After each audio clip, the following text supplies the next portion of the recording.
Good evening. This is Katherine Haas. I am the grandma who's going to tell you a story. I'm a writer on the Arundel Patriot, and I hope you'll enjoy the story enough.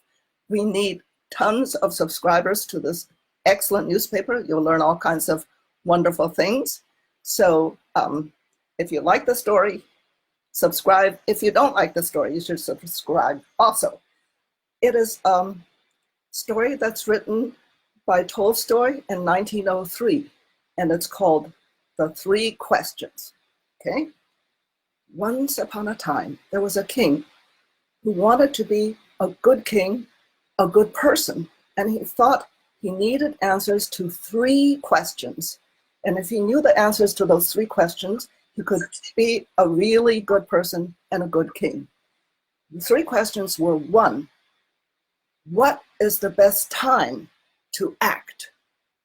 And the second question is, who should he pay attention to and who should he ignore? And the third question is, what were the best actions? What was the right thing and the best thing to do? And so because he wanted to know the answers to those three questions, he asked his kingdom for answers, and he promised a huge reward. So all kinds of answers came. Some people suggested the best time was, in order to find the best time, you have to plan out. Just, get your calendar ready, set each day, all the hours, that way you don't waste anything, and you know what to do each day. And so that was the best plan. And others said, this is crazy. How are you gonna know to make a calendar for the next few days? One never knows what's going to happen. So to make a calendar and to plan things out, that's life happens and things change. So you can't do that. So the best thing to do is just to focus on what's happening and then do it. And other people said, you know what? It's impossible to know what's going on and what will happen. So maybe you need to consult the magicians or the fortune tellers to tell you what's going to happen, so you know the best time to do various things. The answer to his second question is, who should he focus on? Well, some people said, you need to focus on the wise counselors. And other people said, no. But the thing you need to, because you're the king, you need to focus on the warriors who will plan things out. And others said, no, you need to focus on the religious leaders. They will guide you. And other ones said, no, you need to focus on the doctors. And as for what to do, well, there were all kinds of answers for that too. Some said, you should study science because science answers all questions. And others people said, no, you should practice warfare and how to make your kingdom safe. And it just got impossible. And he wasn't happy with any of the answers. He heard, however, about a very wise hermit who lived way off in the woods, and people could consult him. However, he refused to talk to any fancy-dancy person. So what the king did was he got a very simple peasant outfit to put on to disguise himself as a regular person. And he, with his guards, rode his horses from his kingdom to the edge of this forest, and then he left his guards, and then he walked in. And he walked and walked by himself. That way the hermit would not suspect that he was anybody important. He walked and walked until finally, within the depth of this forest, he saw this little shack, and there was the hermit. He was outside hoeing his garden. And the king went to him and said, excuse me, sir, but I would love it if you could help me answer three questions, which I'm desperate to know. My three questions are: one, what is the best time to act? Two, who should I listen to? Who should I pay attention and focus on, and who to ignore? And the third question is, what is the best thing to do? What are just the best things to do to be a good person? The hermit continued hoeing, just continued hoeing. The king looked at him. He was old, he was frail, and he was sweaty, and his back was all bent.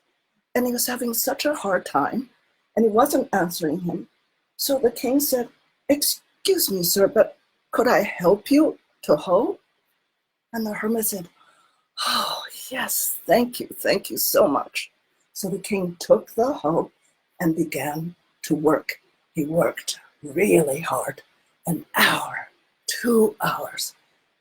And then he turned and asked the same questions again. And all the hermit did was reach out his hand and say, "Give me the hoe. It's my turn. I'll hoe for a while." And the king said, "No, no, no.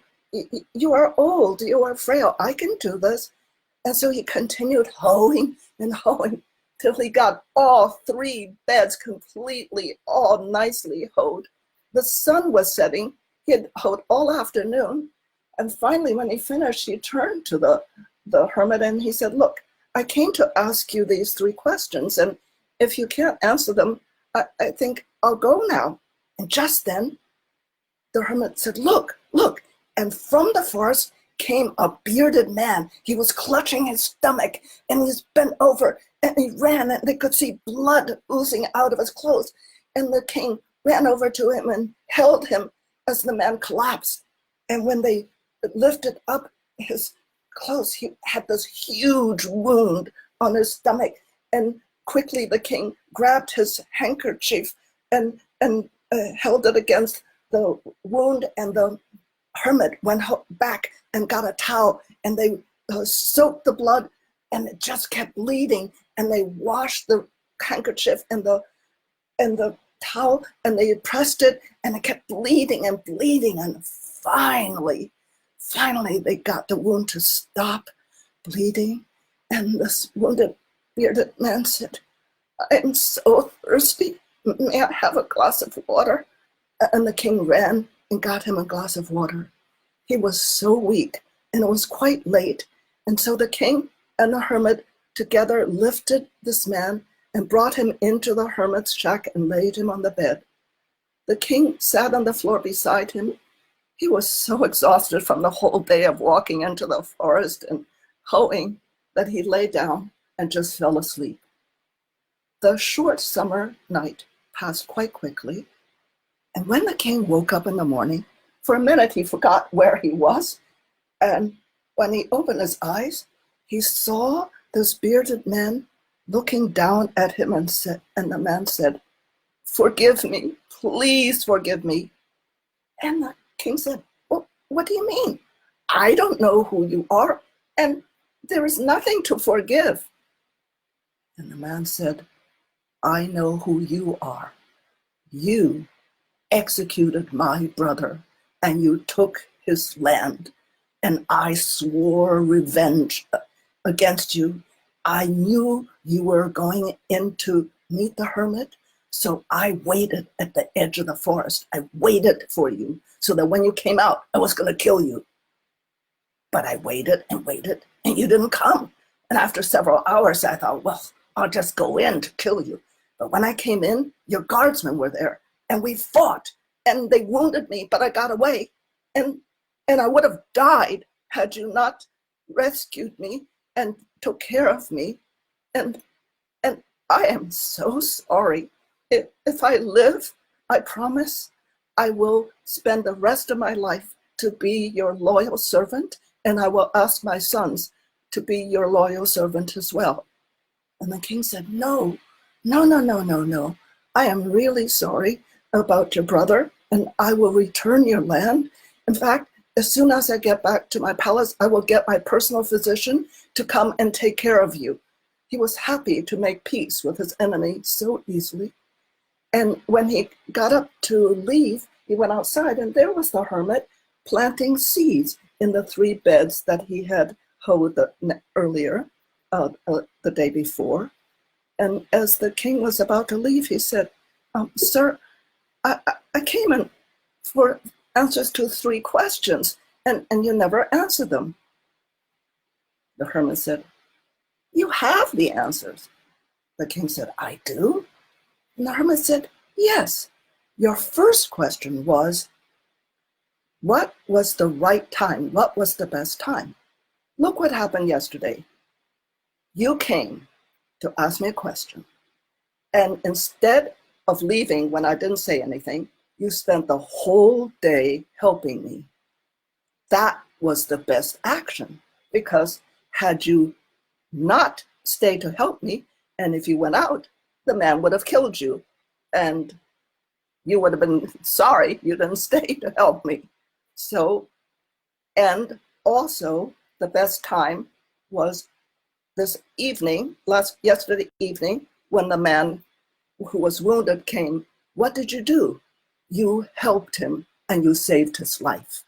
So what is the best time? The best time is now, because that is the only time that we have control of. We have no idea what's going to happen the next minute. We only have control of now. So the best time to do anything is now. Your second question is, who should you focus on? You should focus on who you're with. You notice yesterday you were with me. You noticed that I was tired, I was old, and you helped me.